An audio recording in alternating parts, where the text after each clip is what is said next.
Merci Madame la Présidente. Alors, tout d'abord, à mon tour de vous féliciter pour ce travail et pour la réalisation de ce rapport. Certains d'entre vous le savent, avant d'être député, je suis encore par ailleurs maître de conférence de droit privé et j'ai été amenée à exercer diverses responsabilités au sein de ma faculté. C'est pourquoi j'ai un attachement tout particulier aux libertés académiques. La construction de l'espace européen de l'enseignement supérieur repose sur de nombreux principes et valeurs reflétés par la Magna Charta Universitatum, adoptée en 88 à Bologne, une dizaine d'années avant le lancement du processus qui porte le nom de cette même ville universitaire de renommée européenne et internationale. Cette charte érige en principe fondamental de la vie universitaire la liberté de recherche, d'enseignement et de formation. Pourtant, une épée de Damoclès a été placée au-dessus de l'Université d'Europe centrale et illustrée par le conflit ouvert entre M. Soros et le gouvernement de M. Orban. En parallèle, les études de genre sont bannies.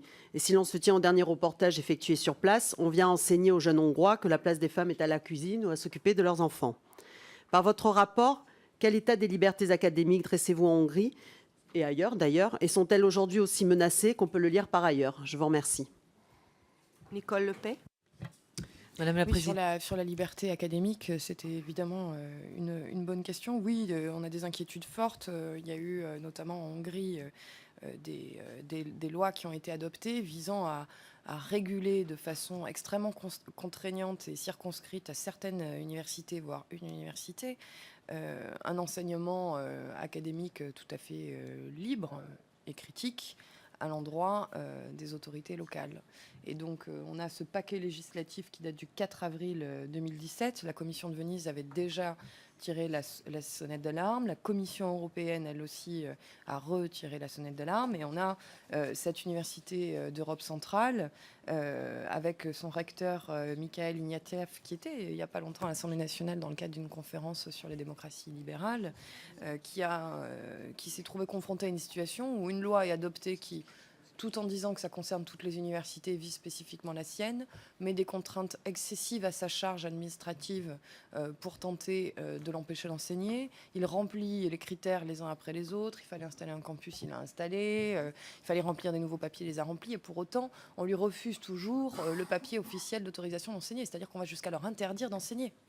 On va jusqu'à leur interdire d'enseigner sous prétexte qu'il pourrait éventuellement y avoir un peu d'esprit critique vis-à-vis de la politique nationale. Je pense que c'est inacceptable. Jamais en France ce genre de choses ne passerait. C'est impossible. L'indépendance académique est bien évidemment aussi importante que l'indépendance de la justice. On forme les esprits.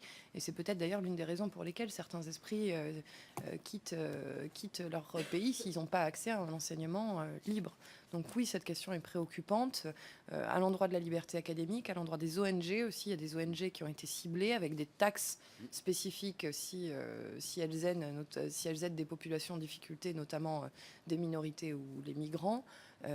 Et sur les journalistes, au-delà de la question de l'état de droit stricto sensu du juge.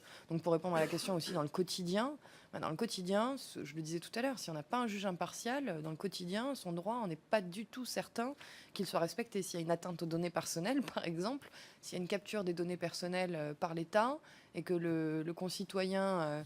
Madame Michel veut récupérer ces données et que l'autorité de régulation des données personnelles est contrôlée politiquement et qu'elle va devant le juge pour demander récupération de ces données personnelles et que là aussi c'est contrôlé politiquement, le juge il est sanctionné politiquement par ce système de hiérarchie modifié, elle n'aura plus de droit au respect de sa vie privée et de ses données personnelles.